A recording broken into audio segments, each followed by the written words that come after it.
শুধু দর্শক মণ্ডলী, আসসালামু আলাইকুম। আমি প্রফেসর ডক্টর সেরিনা আক্তার, স্ত্রীরোগ বিশেষজ্ঞ। সবাইকে রমজান মাসের শুভেচ্ছা জানাচ্ছি। রমজান মাস সমস্ত মুসলিম জাতির জন্য একটি গুরুত্বপূর্ণ এবং তাৎপর্যপূর্ণ মাস।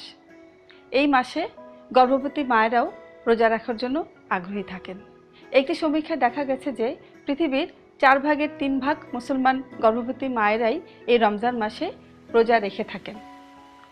তাহলে আসুন গর্ভবতী মায়েরা আমরা জেনে নেই এই রমজান মাসে কি কি নিয়ম কানুন মেনে চললে আপনার জন্য রমজান মাসের রোজা সহজ এবং আরামদায়ক হবে এই বিষয়গুলো।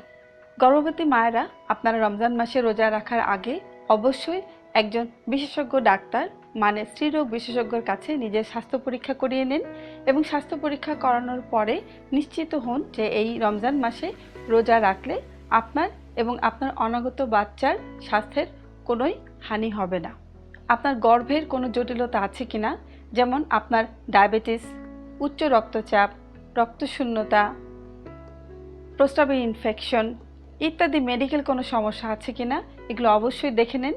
কারণ এই সমস্ত মেডিকেল সমস্যা থাকলে অনেক সময় রমজান মাসের রোজা আপনার এবং আপনার অনাগত বাচ্চার উপর খারাপ প্রভাব ফেলতে পারেন। সেই ক্ষেত্রে আপনি আগেই সাবধান হয়ে নিন। গর্ভের কোন অবস্থায় আপনি আছেন, প্রথম দিকে না শেষ দিকে? আমরা সাধারণত বলে থাকি গর্ভের প্রথম দিকে রমজান মাসে রোজা না রাখাই ভালো, শেষ দিকে রোজা রাখাই ভালো। রমজান মাস কোন সময় হচ্ছে? অনেক সময় রমজান মাসের রোজা দীর্ঘ হয়ে থাকে, যেমন 15 থেকে 16 ঘন্টা হয়ে থাকে। এই সময় রমজান মাসে গর্ভবতী মায়েদের রোজা খুবই কষ্টদায়ক হয়।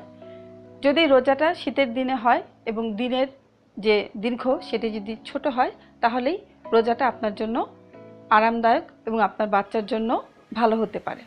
লম্বা রাস্তা হাঁটাহাঁটি করা অথবা বেশিক্ষণ হাঁটাহাঁটি করা এই সমস্ত ব্যাপার থেকে রমজান মাসে রোজা রাখা অবস্থায় বিরত থাকুন।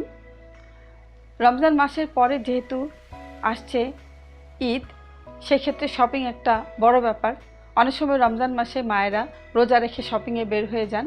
সেই ক্ষেত্রে রমজান মাসে শপিংটা যদি আপনি ইফতারের পরে করেন তাহলে সেই রোজাটা আপনার জন্য আরামদায়ক হবে।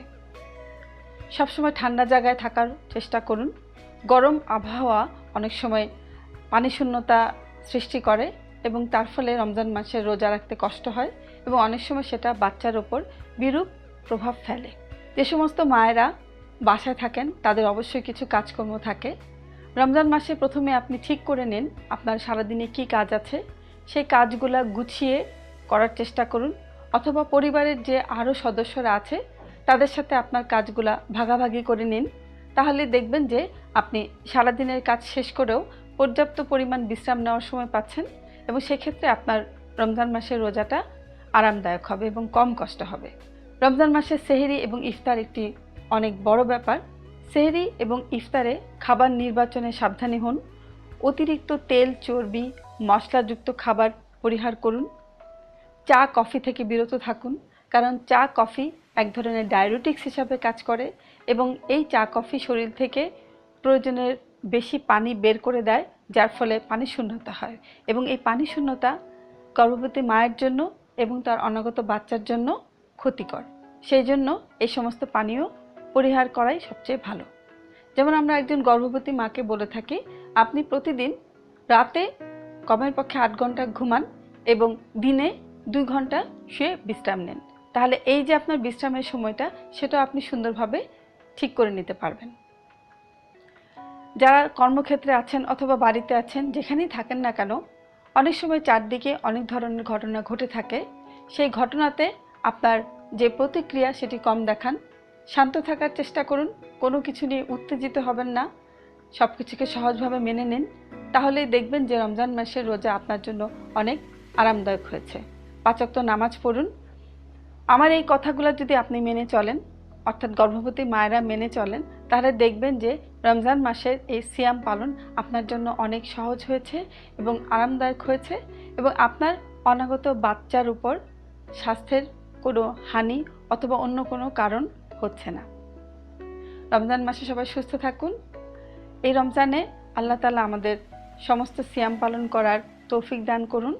সবাইকে শুভেচ্ছা জানিয়ে এখানে বিদায় নিচ্ছি। আল্লাহ হাফেজ।